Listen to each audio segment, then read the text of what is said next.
Hi. So I wanted to use today to kind of introduce you guys to me. For those of you that are new to the page, I am Dr. T. I am the creator of the Between Lovers brand. I am the creator of my wellness business. I am a psychotherapist, a clinical sexologist, and an author, a mom, divorcee, a friend, a sister, a daughter, all of those things. But more than anything, I want to give you guys a little bit of story time. So, when I started writing the books, different books, when I started writing those, it was all about the things that I had been through. In the last decade, I have lost two children. I have become a mom of two children. I have been divorced. I've had two nervous breakdowns. I was diagnosed with princemetal angiomas. I am a trauma survivor, diagnosed with PTSD. All the things that I'm talking to you guys about, all the things that I put in these books, it is not just me putting in therapeutic rhetoric for everyone to follow. It is because these are the things that helped me. These are the things that I use for my own clients on a regular basis. I know how hard it is. And not only do I know how hard it is, I remember feeling so close to death, feeling like I was breaking and I could not maneuver, I couldn't figure it out. I had a lot of control issues, rejection issues, abandonment issues. Those are things that come with being a child of divorced parents also. So when I became a divorced parent, I really wanted to be mindful of how I handled things with my own daughters and with my ex-husband. Uh, it wasn't always easy. You know, anyone that's ever been married and now divorced, especially with kids involved, you know for sure it is not an easy thing to deal with. I think oftentimes we get caught up in the moment of relationships, and we forget that there are other humans in the world that are also going through things. None of us are isolated incidents. There are many people that can relate to what we're going through.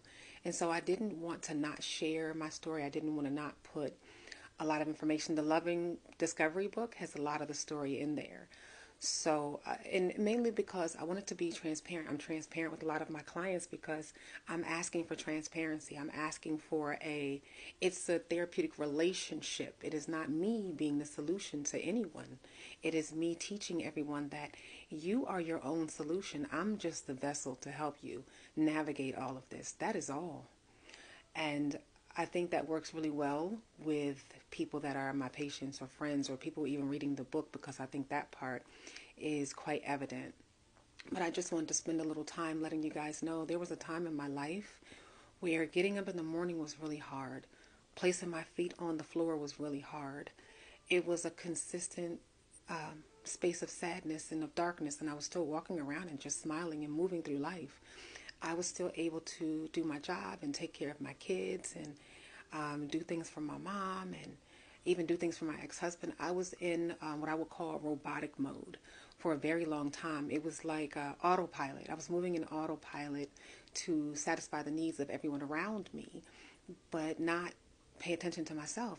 And I had this thought that if if I pour into everyone else's cup, that they're just going to pour into mine, and that never happens. Never empty your cup. Never empty your cup and expect others to just fill it because they're not going to be able to do that. And why would they do that? If your cup is bleeding, why would they volunteer to pour anything into it? Takers have no limits. And it's not that the people around you are purposely being takers, because I don't believe that. I don't believe that people are just walking around purposely wanting to take advantage of anyone. But I do think that some people become addicted to taking behavior, and that might be a trauma response as well.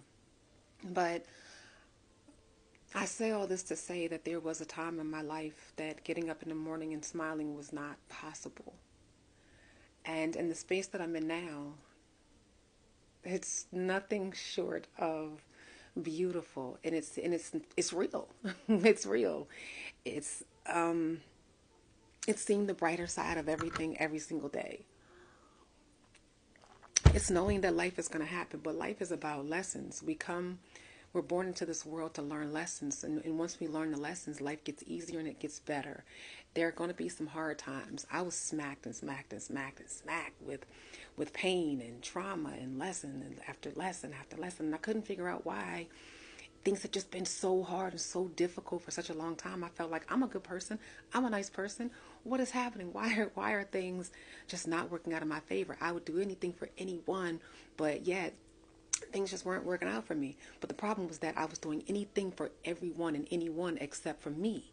People are going to treat you how you treat yourself. Please don't ever think for 1 second. Don't think for 1 second that people are going to treat you better than you treat yourself, because they might in the beginning. But eventually they're going to start to pay attention to your pattern. And if your pattern says that, well, you're treating yourself like dirt, why am I going to treat you better than that?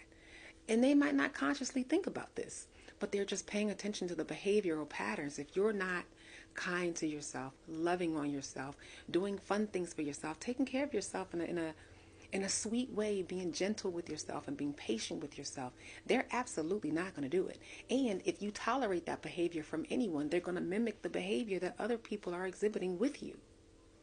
So I know this journey is not easy. I am not in any way saying it's easy. And this is why I call this page, all of you guys, soul family.